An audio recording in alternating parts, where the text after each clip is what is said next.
Hi guys, welcome to Wellness Wednesday. It is Brooke, and sorry I did not have a video for you last week. I had a very overwhelming week, which I'm sure many of you can relate to. So today, sorry about the construction noise. If you guys are picking it up, there's really not much I can do about it. So today I want to talk about connection and how we need connection and how important connection is for people, for women, for families. I think today we have less connection with people than we've ever had, but more possibility to have more connected and be plugged in, more connection and to be plugged in than ever before with the technology that's available to us. People can call their families, do a FaceTime to people in Hawaii, or it's just amazing what technology has done. However, with less human connection, even though I see you on a screen and you see me on a screen, that is not quite human connection. Human connection is being physically in a space together and bonding over certain things or doing things together. And I think that the more disconnected that we get, the more anxious and depressed and overwhelmed of a society that we have. So we obviously have a culture of busyness. It's the busier you are, the better.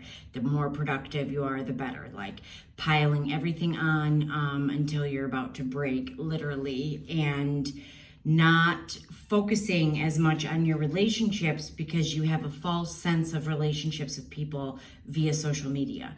I have, 5,000 friends on Facebook, and, I've got like 1,000 followers on, Instagram or whatever it is. People feel like they have friendships and relationships, but it's a facade because it's visual and social media, and it's not real connecting one-on-one, you and me being authentic. So what we have with the disconnection is an isolation. People are isolating themselves more. So once you're isolated, then what happens? You start to get more depressed. Then you start to avoid things. And then you feel anxious. And then once you're anxious, you are overwhelmed. And it is a constant cycle of, the overwhelm, the depression, the isolation, the anxiety, and it goes in this vicious circle until you take a stand and say no more.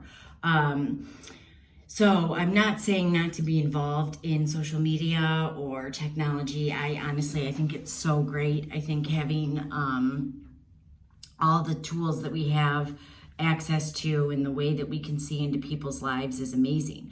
What I'm saying is truly try to connect with people this week and see if you don't change the way you're feeling internally. You can say a lot of things on social media. You can talk with a lot of people on social media, but honestly, if you are not connecting with a conversation of authenticity from a place of real, and by the way, I'm not just talking about real negative stuff. You could be coming to me with a real joyful, you've had the best day of your life. Let's celebrate you together.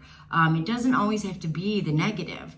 I think people misunderstand when you talk about anxious and overwhelmed that it's always got to be a negative connotation. Look, you could be going through really good things and have really awesome stuff happening in your life and still be completely overwhelmed and anxious because it's still stress. It's still stuff. It's still things that have to get done. It's not,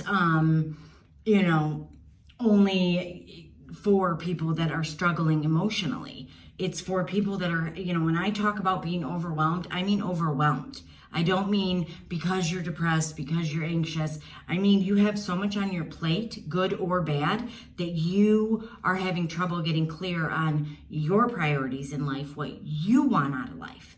And because of that, you sit in a state of paralysis and you are unable to move. You have trouble making decisions. When you're so overwhelmed and in a state of paralysis, I'll tell you how. When you can't decide on what to have for dinner. I don't know, what do you want for dinner? do you want for dinner? What do you want for dinner? It's a constant like cycle between you and your spouse, or you and your boyfriend or girlfriend and your kids. Like, you can't make a decision. So when you are in a state of paralysis, you cannot make a single solitary decision as easy as what to come up with for dinner.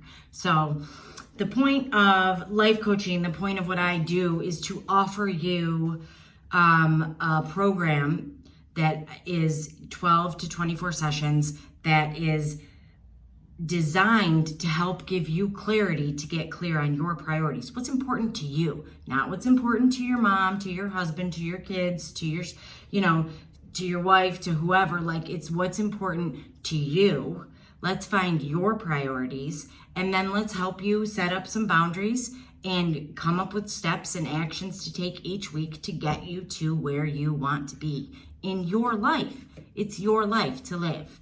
So connect with people today. It's so important to have human connection. It is so important to be around people and really feel loved and really feel the physical presence of another human. So I appreciate all of you. I'm super grateful. I hope you guys have a wonderful week, and I'll catch up with you next week. Have a good one.